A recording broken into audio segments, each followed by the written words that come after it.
En las primeras páginas de Don Quijote, Cervantes imagina un diálogo entre Babieca, el caballo legendario de El Cid Campeador, y Rocinante, el caballo de El Quijote. Babieca le dice a Rocinante: metafísico estáis, a lo que Rocinante responde: es que no como. La filosofía, la autorreflexión, el pensamiento extremo suelen asociarse con la melancolía, con el pesimismo, con el fatalismo, incluso con la demencia y con el hambre. Pero esto no siempre ha sido así.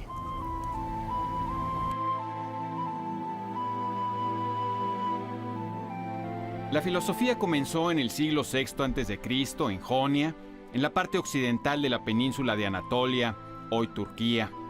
Los primeros filósofos aspiraron a explicar el mundo sin recurrir a los mitos o a la religión, y en ese sentido puede decirse que vieron con optimismo nuestra potencia racional.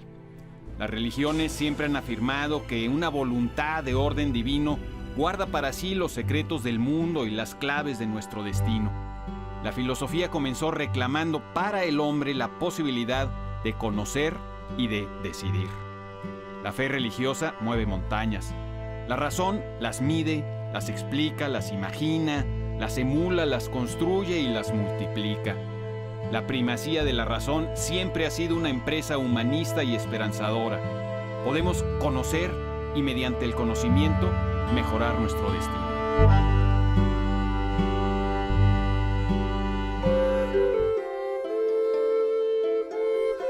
Los primeros filósofos jonios no parecen haber tenido demasiados problemas con sus estados de ánimo. El primer filósofo en verdad sombrío fue Heráclito de Éfeso, apodado el Oscuro tanto porque era difícil de entender como porque era difícil de tratar. Llevó una vida amargada y solitaria y se le conoce como el filósofo que llora.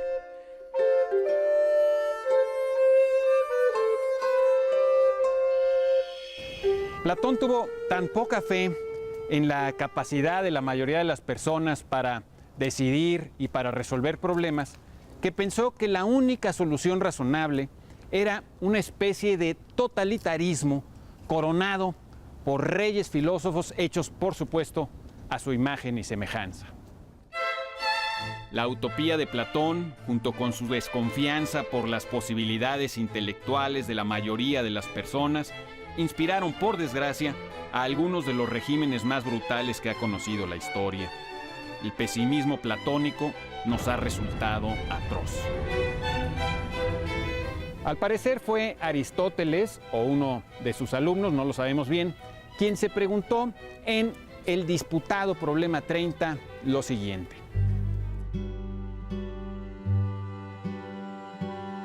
¿por qué todos los que han sobresalido en filosofía, política, arte o poesía han sido melancólicos y algunos hasta el punto de padecer ataques causados por la bilis negra, como se dice de Heracles en los mitos heroicos?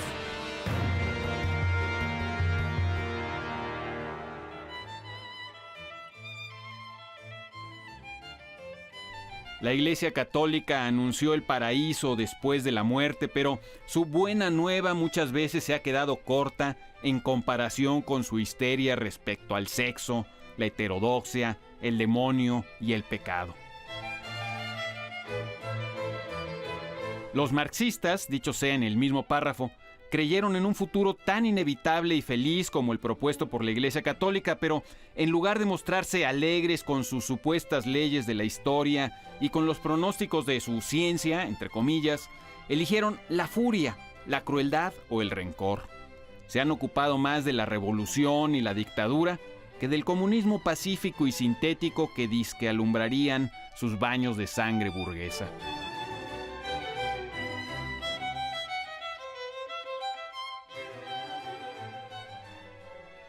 Los existencialistas, con sus suéteres negros, sus coqueteos nihilistas y sus simpatías totalitarias, dieron tanto valor a la amistad y a la alegría compartida que Jean-Paul Sartre pudo sentenciar lo siguiente: el infierno son los otros.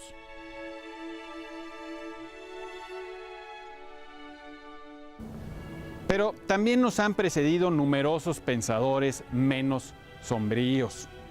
Lo importante es que el hecho mismo de confiar en nuestra propia capacidad para razonar y para encontrar la verdad, que es lo que hicieron los primeros filósofos, nos habla ya de una autonomía por necesidad optimista. Esa autonomía es una autonomía frente a la fatalidad, frente a la naturaleza, frente a los dioses, frente a los sacerdotes de los dioses, frente a todo poder externo. Sin ir más lejos, Heráclito en la antigua Grecia tuvo su contraparte, Demócrito de Abdera, el filósofo atomista, el filósofo más leído por los griegos de la Edad Clásica. Rubens los imaginó en dos obras resguardadas en el Museo del Prado. Heráclito, vestido apropiadamente de negro, con una lagrimota resbalándole por la mejilla. Demócrito tiene ojos alegres y cara de que acaba de contar un chiste. En la Grecia clásica era posible ser inteligente y ser feliz y conseguir la felicidad mediante la inteligencia. Esa impresión nos ofrecen los primeros diálogos de Platón y otras obras de la época. La conversación inteligente era una fuente importante de alegría y para algunos siempre ha sido así. Recientes estudios sobre la felicidad, como los citados en Stumbling on Happiness de Daniel Gilbert, coinciden en señalar la importancia que tienen la amistad y la conversación. La palabra pesimismo fue acuñada por Voltaire. En su muy divertido Cándido, Voltaire ridiculizó la idea de Leibniz de que vivimos en el mejor de los mundos posibles. Pero, a pesar de ello, Voltaire siempre reconoció las bondades de la civilización, del progreso, del comercio, del lujo, de lo que nosotros en otro programa hemos llamado el tercer tipo de deseos. En su vida privada, Voltaire amó, gozó, ahorró, no se dejó derrotar ni por el desánimo, ni por el encono, ni por el resentimiento.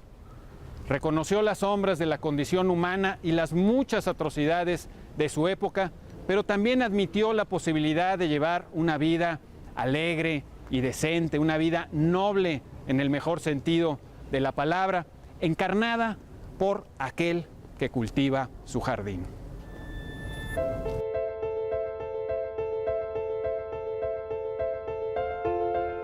Sin embargo, en México difícilmente aceptamos que alguien pueda ser inteligente y a la vez optimista. ¿Cuántas veces no hemos oído aquello de que un pesimista no es más que un optimista bien informado? Entre nosotros, el pesimismo parece ser la identificación oficial del inteligente. Si uno no es pesimista, evidencia de inmediato su ingenuidad. Si uno no es fatalista, se chupa el dedo. Si uno no está lleno de rencor contra el sistema, contra los gobernantes, contra las masas manipuladas, contra los empresarios, etc., es o bien un tonto o peor, un cómplice.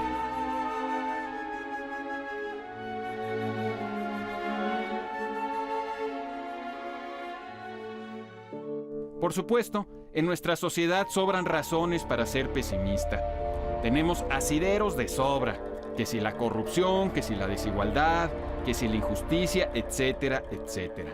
Ser pesimistas y llenarse de rencor es bastante fácil. Lo meritorio, lo que exige un esfuerzo, lo realmente difícil, es encontrar buenas razones para ser un optimista racional y actuante.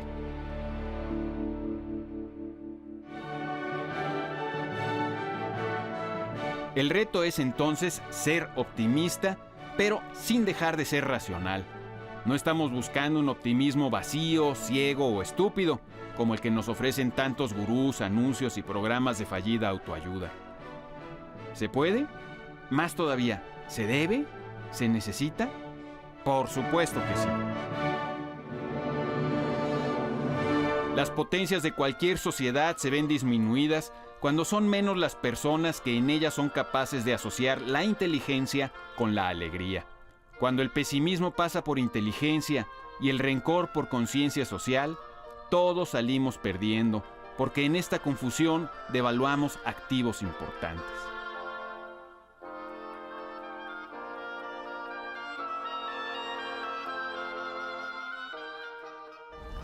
El pesimista cree ver las cosas con claridad, con anticipación y sin hacerse ilusiones.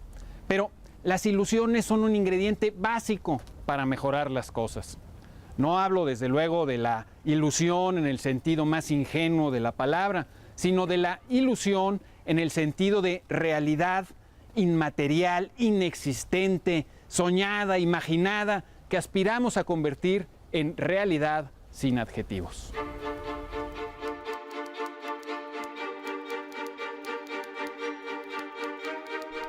Piedra de Sol, La Feria y aún la obra cumbre del más melancólico de nuestros grandes poetas, Muerte sin fin, comenzaron como ilusiones, como proyectos irrealizados pero realizables que empujaron a Octavio Paz, Juan José Arreola y José Gorostiza a realizarlas.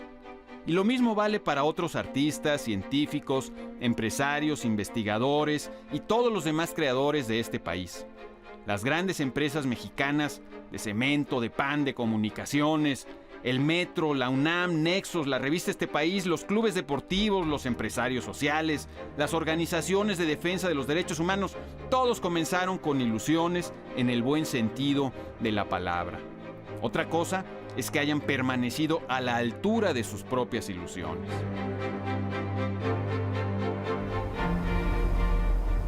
El pesimista es siempre un fatalista.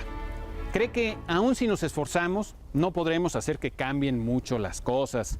Cree que al final los malvados se saldrán con la suya y que moriremos solos y después no seremos absolutamente nada.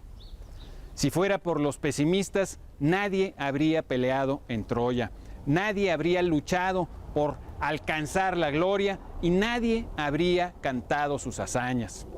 Un hipotético mundo habitado tan solo por pesimistas sería un mundo más pobre, más gris y menos humanizado. Este es uno de los problemas más importantes del pesimismo, que puede generar su propia profecía autocumplida. ¿Acaso sería una buena idea casarse pensando que el amor no existe y que la relación no será grata, enriquecedora ni duradera? Algunos dirán que ocurre lo contrario. El pesimista está en guardia y las desgracias no lo toman desprevenido como al optimista. Conozco al menos un dato que señala que esto no es así. Según estudios de la Universidad de Oxford citados en el Harvard Business Review, los pesimistas ahorran menos dinero que los optimistas y mientras más fatalistas son respecto a su propio futuro, peores serán las previsiones que tomarán respecto a este. Por lo tanto, cuando les llega la hora del retiro, los pesimistas la pasan bastante peor que los optimistas. Es decir, el pesimista cree que mira con objetividad su futuro, cuando en realidad lo que hace es, objetivamente, construirlo a la altura de sus bajas expectativas. El optimista, en cambio, parece más capaz de hacer cosas para encarar el futuro con mayor beneficio. Ya hemos dicho que es fácil ser pesimista porque abundan las razones, pero cuando esa facilidad la revestimos de luces intelectuales, disminuimos nuestras posibilidades de enfrentarnos a la dificultad. Y, por optimista que seamos, si hemos de serlo en forma inteligente, no queda más remedio que reconocer que nuestros problemas son abundantes, difíciles y complejos. El pesimismo intelectual se ha vuelto un cliché y por lo tanto un obstáculo para encarar los problemas en toda su complejidad.